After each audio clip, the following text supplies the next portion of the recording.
எத்தனை பேர் கற்றாழை பூ பார்த்துருக்கீங்க? நான் இது வரைக்கும் கற்றாழை பூவே பார்த்தது இல்லைங்க. இப்போ தான் வந்து ஃபஸ்ட் டைம் வந்து கற்றாழை பூ வந்து பார்க்குறேன்.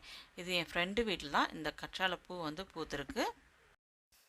இவங்க சென்னையில் இருக்கிறாங்க. சென்னையில் அவங்க புது வீடு கட்டி கிட்டத்தட்ட 1 வருஷத்துக்கு மேலே ஆயிடுச்சு. புது வீடு கட்டின புதுசில் இன்னொருத்தவங்க வீட்டிலேருந்து அவங்க எடுத்தாந்து வச்சுருக்குறாங்க இந்த கற்றாழை. அதுலேருந்து தான் இப்போ பார்த்தீங்கன்னா சூப்பராக அழகாக பூ வந்திருக்குது. இந்த மாதிரி இந்த அதிசயமாக கற்றாழையிலேருந்து பூ வர்ற ஒரு விஷயம் வந்து வீட்டுக்கு ரொம்ப நல்லதுங்குவாங்க. ஸோ அது மாதிரி அவங்களுக்கு வந்து அழகாக வந்து இது வந்து பூத்திருக்கு கற்றாழை பூ. நான் எங்கள் வீட்டிலலாம் கற்றாழை இருந்திருக்கு, ஆனால் இந்த மாதிரி பூ வந்து நான் பார்த்ததில்ல. அவங்க பார்த்தீங்கன்னா சிங்கப்பூர்லேருந்து சென்னைக்கு போயிட்டாங்க. அங்கே போய் சென்னையில் போய் செட்டில் ஆகிட்டாங்க. அவங்க வீட்டில் இருந்த செம்பருத்தி செடியை தான் எனக்கு கொடுத்துட்டு போனாங்க. சின்னதாக கொடுத்துட்டு போனாங்க. இப்போ அவங்க மனசு போலவே பெருசாக வளர்ந்து அப்படியே பூத்து குலுங்குது பூவு. அந்த பூ தான் வந்து எங்கள் வீட்டில் இருக்கிற இந்த செம்பருத்தி பூ.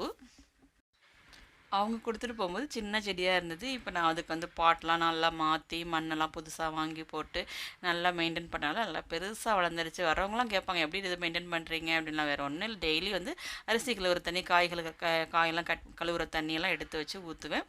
ஸோ அவ்வளோதான், வேறு ஒன்றும் பெருசாலாம் பண்ணுறது கிடையாது. ஸோ அதனால் பார்த்திங்கன்னா நல்லா வளர்ந்து நல்லா பூத்து குலுங்குது. எல்லாமே என் ஃப்ரெண்டோட கைராசி தான்.